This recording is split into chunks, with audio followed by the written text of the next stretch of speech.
ನಮಸ್ತೆ ಗೆಳೆಯರೆ. ಇವತ್ತು ವೋಟರ್ ಲಿಸ್ಟಲ್ಲಿ ನಮ್ಮ ಹೆಸರು ಇದೆಯಾ, ಇದ್ದರೆ ಎಲ್ಲಿದೆ, ಅದು ಯಾವ ಬೂತಲ್ಲಿದೆ ಅದನ್ನು ತಿಳ್ಕೊಳ್ಳೋಂಥ ಪ್ರಯತ್ನ ಮಾಡೋದ. ಗೂಗಲ್ ಸರ್ಚ್ಗೆ ಹೋಗಿ ವೋಟರ್ ಲಿಸ್ಟ್ 2024 ಮುಟ್ಟಿದ್ರೆ ಕೆಳಗಡೆ ಬರೆದ್ರೆ ಚೀಫ್ ಎಲೆಕ್ಟ್ರಲ್ ಆಫೀಸರ್ ಕರ್ನಾಟಕ ಅಂತಿರುತ್ತೆ, ಅದನ್ನು ಮುಟ್ಟಿ ಆನಂತರ ಕೆಳಗಡೆ ಬಂದಬೇಕು. ಸ್ವಲ್ಪ ಇಲ್ಲಿ ಕೆಳಗಡೆ ಬಂದರೆ search my name in voter list ಅಂತಿದೆ, ಅದನ್ನು ಮುಟ್ಟಿ ಇಲ್ಲಿ ನಮ್ಮ ಎಪಿಕ್ ನಂಬರನ್ನ ಹಾಕಬೇಕು.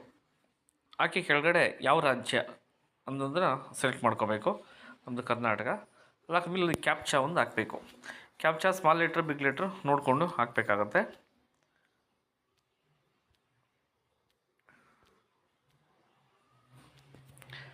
ಆಮೇಲೆ ಸರ್ಚ್ ಕೊಟ್ಟರೆ ಇಲ್ಲಿ ನಮ್ಮ ಲಿಸ್ಟು ಹೆಸರು ಎಲ್ಲಿದೆ, ನಮ್ಮ ವೋಟರ್ ಲಿಸ್ಟು ಅದನ್ನು ನೋಡ್ಬೋದು. ಇನ್ನೂ ಡೀಟೇಲಾಗಿ ನೋಡಿದ್ರೆ ವ್ಯೂ ಡೀಟೇಲ್ಸ್ ಕೊಟ್ಟರೆ ಪೂರ್ತಿ ಲಂಬವಾಗಿ ತೋರಿಸುತ್ತೆ. ಧನ್ಯವಾದಗಳು ಗೆಳೆಯರೆ. ಎಲ್ಲರೂ ತಪ್ಪದೆ ಮತದಾನ ಮಾಡೋಣ.